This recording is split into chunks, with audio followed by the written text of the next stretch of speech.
Boa noite a todos, boa noite a todas, são 19h32. Vamos ouvir o clamor da terra e o clamor dos pobres? E aí pessoal, tudo bem com vocês? Eu tô bem. Ontem eu tive algumas questões familiares, não consegui fazer a live. Meu cabelo tá uma bagunça. Quem é que tá chegando aqui? Lua da Ró... Como é que é? Eu sei quem é, boa noite, paz e bem. Oi, Lua. Oi, Helena, boa noite, paz e bem. Ontem foi uma confusão, não consegui fazer a live por questões familiares, né? Mas hoje eu tô aqui para fazer a live, mesmo assim eu já cheguei atrasado, né? Mas tá tudo bem, tudo tranquilo, né? Digitando aqui a senha do computador para eu poder ver as leituras, né? Digitei a senha errado, vamos ver se agora acerto. Acertei.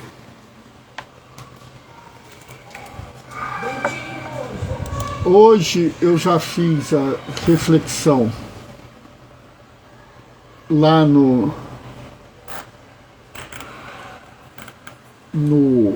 na comunidade do Coroado, né? Então, daqui a pouco a gente vai fazer a reflexão aqui, né? Então agora é só esperar um pouquinho para dar menos de um minuto, a gente vai começar a reflexão. Hoje o rio está extremamente quente. E quando o rio está extremamente quente assim, eu fico pensando nos meus irmãos que moram na rua, né? O que vai ser do povo de rua? E como a gente tem que pensar a nossa realidade de fé diferente. Porque não adianta, pessoal, a gente ficar nesse negócio de faz isso, faz aquilo outro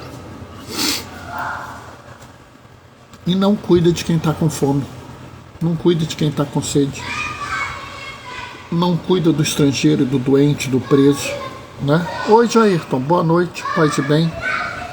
Então, volto a dizer, estou fazendo essa reflexão que eu deveria ter feito ontem, vou fazer hoje, porque eu tive algumas questões familiares que eu tive que cuidar, né? Saírton está mandando boa noite. Aqui é importante a gente se lembrar que a gente está falando da apresentação do Senhor. Entrou mais alguém. Espera que eu vou ver aqui porque eu não sei onde está meu óculos. Ô, Lúcia Tereza, boa noite, paz e bem. Vamos lá, vamos começar a leitura. O Senhor esteja convosco. Proclamação do Evangelho de Jesus Cristo segundo Lucas. Quando se completaram os dias para a purificação da mãe e do filho, conforme a lei de Moisés, Maria e José levaram Jesus a Jerusalém, a fim de apresentá-los ao Senhor, conforme está escrito na lei do Senhor. Todo primogênito do sexo masculino deverá ser consagrado ao Senhor. Foram também oferecer o sacrifício, um par de rola ou 2 pombinhos, como era ordenado na lei do Senhor. Em Jerusalém havia um homem chamado Simeão, o qual era justo e piedoso, e esperava a consolação do povo de Israel. O Espírito Santo estava com ele. Ele havia anunciado que não morreria antes de ver o Messias que vem do Senhor. Movido pelo Espírito Santo, Simeão veio ao templo, quando os pais trouxeram o menino Jesus, para cumprir o que a lei ordenava. Simeão tomou o menino nos braços e bendisse a Deus. Agora, Senhor, conforme a tua promessa, podes deixar teu servo partir em paz, porque meus olhos viram a tua salvação, que preparaste diante de todos os povos, luz para iluminar as nações, glória para o teu povo Israel. O pai e a mãe de Jesus estavam admirados com o que diziam a respeito dele. Simeão abençoou-os e disse a Maria, mãe de Jesus: este menino vai ser causa tanto de queda como reerguimento para muitos em Israel. Ele será um sinal de contradição. Assim serão revelados os pensamentos de muitos corações. Quanto a ti, uma espada transpassará a tua alma. Havia também uma profetisa chamada Ana, filha de Famuel da tribo de Azer. Ela era de uma idade muito avançada. Quando jovem, tinha sido casada e vivera 7 anos com o marido. Depois, ficara viúva e agora já estava com 84 anos.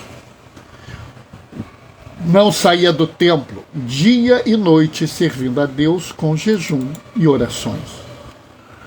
Ana chegou nesse momento e pôs a louvar a Deus e a falar do menino a todos que esperavam a libertação de Jerusalém. Depois de cumprirem tudo conforme a lei do Senhor, voltaram para Galileia, para Nazaré, sua cidade. O menino crescia, tornava-se forte, cheio de sabedoria, e a graça de Deus estava com ele. Palavra da salvação. Olhando essa leitura, nós estamos lendo o Evangelho que fala da apresentação do Senhor. A apresentação do Senhor era algo que acontecia sempre. Todas as crianças eram apresentadas. Não havia ali nada demais. O primeiro filho, homem de um casal, deveria ser consagrado ao Senhor. Portanto, ele deveria servir ao templo. A lei previa que, se não fizesse isso, deveria ter uma compensação, um sacrifício, que poderia ser 2 rolinhas ou 2 pombinhos. Todos os pais e mães daquela época fizeram isso. E não tem nada demais. Mas aqui nós temos uma situação diferente. Porque não é uma criança qualquer, é o Messias. E aqui é muito importante a gente entender. Oi, Gracinha, boa noite, paz e bem. Que a gente tem que acreditar na encarnação de Jesus. Nós faz 40 dias que nós celebramos o Natal. E 40 dias depois a criança é apresentada. E é importante a gente entender que Jesus é Deus, mas é um ser humano. E sendo um ser humano, ele passa por todo o desenvolvimento do ser humano. Então era um bebê. Pai e mãe estavam levando o seu bebê. Como está na segunda leitura na carta de Hebreus, os filhos absorvem as características dos pais. E aqui é muito interessante, porque a gente tem que entender que Deus não... Né, o Filho, a segunda pessoa da Trindade, o Deus Filho, ele não ocupou uma casca. Ele não se fingiu de um ser humano. Ele era um ser humano. E essa lição é muito importante. Por quê? Porque lá atrás, os seres humanos foram criados à imagem segundo a semelhança de Deus. e por um projeto de poder, por um projeto de querer ser igual a Deus, eles desobedeceram a Deus e tivemos a queda. Tudo que há de ruim no mundo é por conta desse projeto de poder, desse desejo de poder. Mas a própria natureza humana não foi absolutamente corrompida. Porque se a natureza humana fosse absolutamente corrompida, Jesus nunca poderia ter se encarnado. Mas ela foi parcialmente corrompida. E por que isso é importante?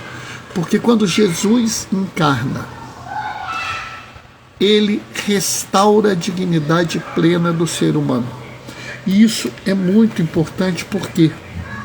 Porque se eu acredito que Jesus restaura a dignidade do ser humano, todo aquele que ataca a dignidade de um ser humano, todo aquele que destrói o corpo de um ser humano, todo aquele que agride um corpo de um ser humano, está agredindo a própria essência, a própria obra do Senhor. E nós tínhamos uma visão distorcida, uma visão... Só um segundo. Desculpa, mas é porque a porta ia bater, eu não consegui segurar. Tentei, não deu tempo. E nós tínhamos uma visão bem distorcida disso. E recentemente, em 2015, Papa Francisco nos levou além. Nos levou a refletir que não é só a dignidade humana que é importante, mas toda a criação é obra do Senhor e deve ser preservada. Então, entrou mais alguém aqui, e hoje estou sem meu óculos. Maria Cristina Pinheiro, boa noite, paz e bem. Então, toda a criação faz parte da obra do Senhor e toda ela é digna. E, portanto, toda destruição de qualquer parte da criação é em si sacrilégio. Mas, então, aqui é importante, por quê? Porque, como diz João 23, ele fala assim: a dignidade humana é dom de Deus.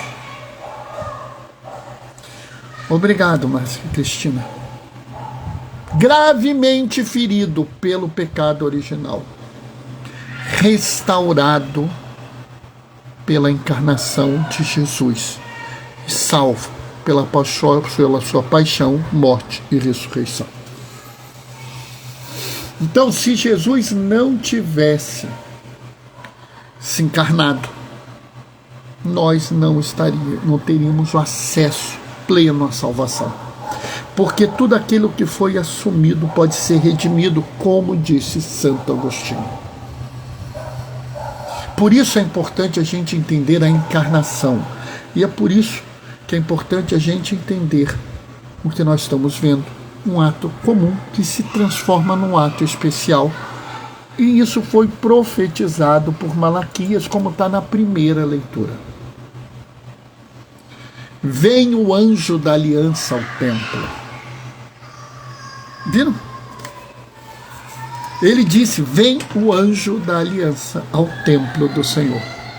Vem Jesus, o Messias, o Filho eterno que se encarnou para o templo. Ele já anuncia a aliança. E aqui é muito interessante pensar quem são essas figuras. Um é Simeão, que não sabemos se é de linhagem sacerdotal, mas é um homem justo e piedoso, e por isso recebe a graça, não morrer até ver a salvação. E é muito bonito quando ele fala, ele anuncia que preparaste para todos os povos luz que ilumina as nações. E é mais interessante porque ele fala do povo de Israel. É essencial que nós entendamos que Israel não é um país. Não existia o país Israel na época de Jesus, como não existia o país Babilônia. Aquilo eram povos. Entendam isso. Mas ele diz que é luz para iluminar as nações. Simeão já anuncia que a luz de Cristo, a luz que Jesus nos dá, não é para os poucos, não é para aqueles escolhidos, aqueles perfumados, lindos, maravilhosos, aqueles que têm sucesso e fama. É para todas as pessoas, até aquelas que você acha que não merecem. Ele iluminará a todas as pessoas. E ele vai adiante.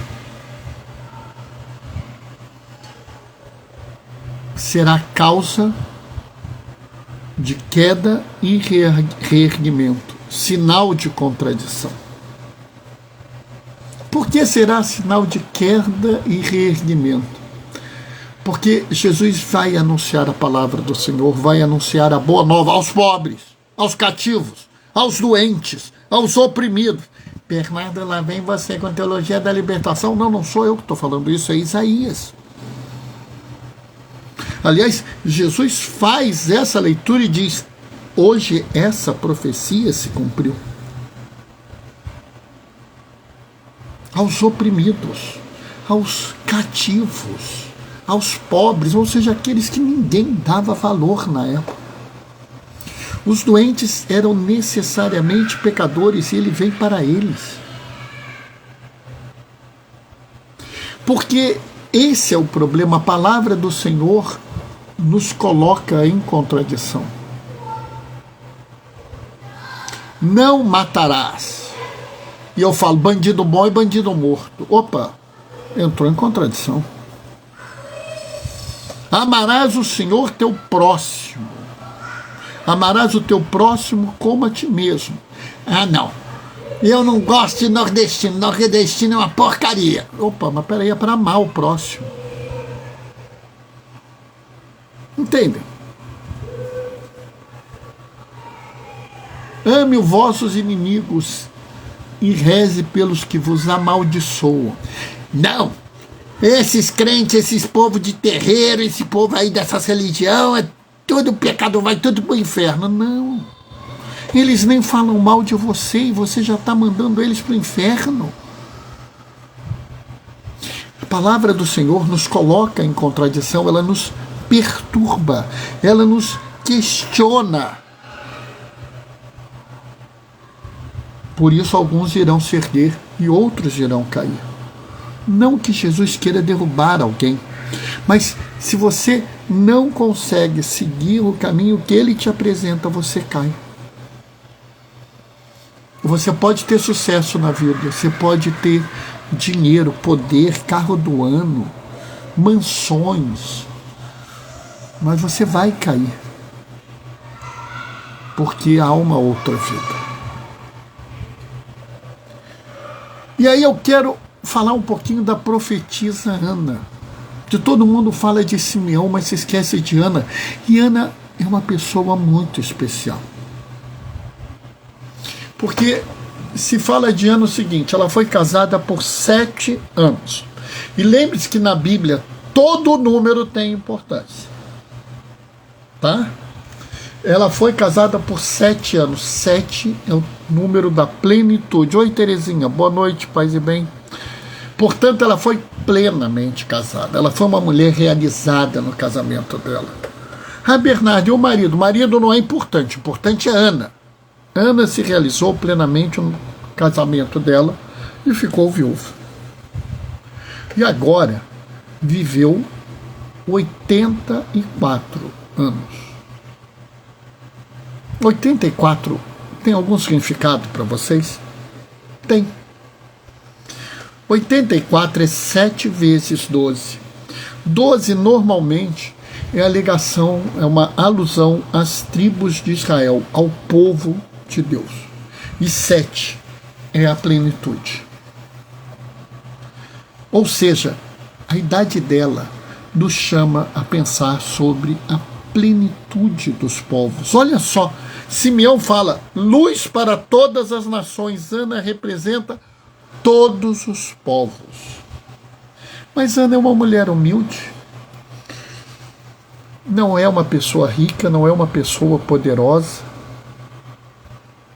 Ana representa os Anauí, representa aqueles que são o resto de Israel, o resto do mundo, aquela porção totalmente desprezada do povo, mas que tem fé no Messias, que espera com amor, com confiança, com uma certeza. Aqueles que têm a esperança, além de toda a esperança, que o Messias virá. E ela, muito simples, vê e começa a falar a todos que esperavam a libertação de Jerusalém. Observe, ela está anunciando a outros Anauí, a outros do resto de Israel,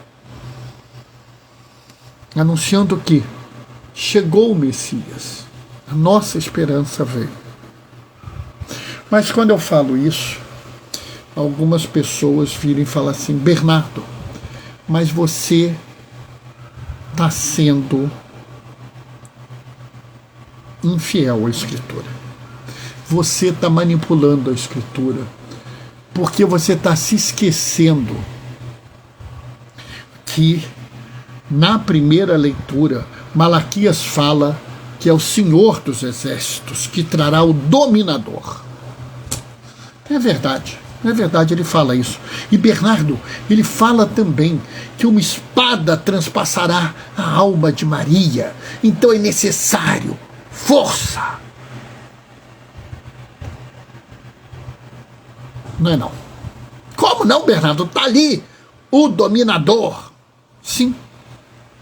Mas quem disse que o nosso domínio é absoluto?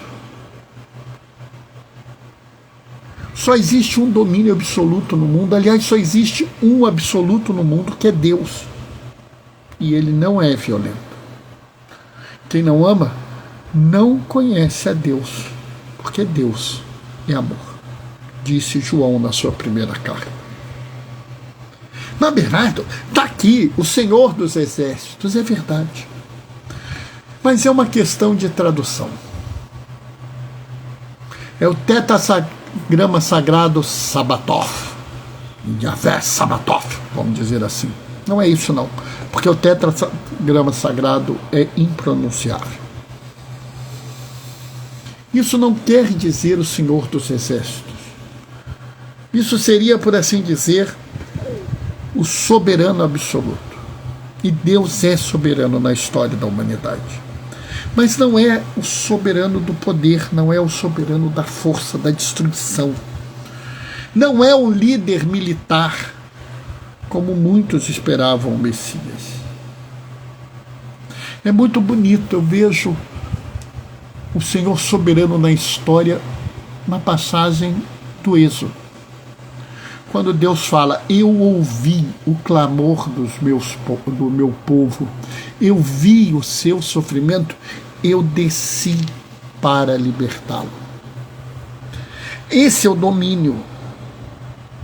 Esse é a ação soberana de Deus na sua história, na nossa história. Ele vem para nos libertar, sim, mas não por um ato mágico, não por uma demonstração de força e de poder, não por uma estrutura militar, mas pela ação das pessoas que estão dispostas a ouvir a sua palavra e segui-la, mesmo com todas as dificuldades, mesmo que sejam as pessoas desprezadas, abandonadas, mesmo que ninguém dê nada por elas. Elas continuarão a seguir a palavra do Senhor e por isso elas se erguerão. Aqueles que não seguem acabarão caindo em contradição. Bernardo, mas e a espada? A espada muito me angustiou durante muito tempo. Mas no final do ano passado, início desse ano, eu fiz uma profunda reflexão sobre isso. E 2 leituras me deram a resposta. Numa leitura, Paulo fala que é necessário a armadura do cristão. E fala o capacete da fé, ou não sei o que, não sei o que, a espada da justiça, que é a palavra do Senhor. E em outra fala, o próprio Paulo fala em outra carta, a palavra de Deus é viva e eficaz, cortante como uma espada de 2 gumes. Certamente, há outras leituras na Bíblia que me falam que a palavra do Senhor é a espada. A espada não é uma arma, é a palavra do Senhor. São Miguel Arcanjo, quando enfrentou o demônio, ele não tinha uma espada. Não. Ele é um anjo, ele não tem corpo, então ele não pode segurar uma espada. Mas ele pode evocar a palavra do Senhor. E a palavra do Senhor é capaz de dobrar qualquer inimigo. A palavra do Senhor é uma força irresistível, que é a força irresistível da primeira leitura. Quanto a ti, Maria, uma espada transpassará a tua alma. Quanto a ti, Maria, a palavra do Senhor irá transpassar a tua alma, irá penetrar no seu coração e mudar a sua vida. E será que nós já permitimos que a palavra do Senhor entre em nosso coração e mude a nossa vida? Por fim, vamos ver a última frase. Eles voltam para Galileia, terra de pagão, para Nazaré, onde o apóstolo Barnabé diz: nada sai de bom. Se você realmente colocou a palavra do Senhor no seu coração e na sua vida, se Jesus é causa de reerguimento para você, porque você segue a palavra do Senhor, não se esqueça, vá para as periferias sociais, as periferias existenciais, cuide de toda a criação, inclusive da Mãe Terra, para que nós possamos, hoje e sempre, caminhar juntos até a terra sem males. Amém? E em 20 horas, eu não tenho mais jeito não, esse ano eu não consigo mais fazer a live no tempo que eu fazia antes. Tudo bem, eu entrei 2 minutinhos atrasados, mas mesmo assim, já viu, né? Amanhã tem live, né? Márcia Cristina está me dando um amém. Obrigado, Márcia. Sabe, amanhã tem live, terça-feira não vai ter live. Por quê? Porque eu vou voltar a dar plantão. E aí o meu plantão acaba às 7 horas. Já era difícil, eu teria que vir correndo para cá para chegar a tempo para fazer a live. Mas eu, 7 horas, estou jantando, pessoal, e é uma questão muito importante para mim nesse momento para controlar a minha doença. E eu acho que a gente tem que ter clareza, né? Tem que ter muita clareza na vida, que a gente precisa cuidar da saúde da gente. Então eu já tinha muita dificuldade de fazer a live na terça-feira, então dessa vez não dá mais. Então, a partir dessa semana que começa agora, nesse domingo, tem live segunda, quarta, quinta, sexta e sábado, tá? Eu tenho certeza que vocês entendem, apoiam e me ajudam. Hoje é dia de Nossa Senhora das Candeias, né? Nossos irmãos da matriz africana celebram Iemanjá. Para quem é de matriz africana, está ouvindo a live, axé. Para quem é cristão como eu, amém. Ah, Bernardo, lá vem você. Eu sou sim, eu sigo os documentos da igreja, eu sou ecumênico. Tá? Não gostou, vai discutir com o Espírito Santo, que foi ele que iluminou o concílio. Bom, vamos dar minha bênção agora. O Senhor esteja convosco, Ele está no meio de nós.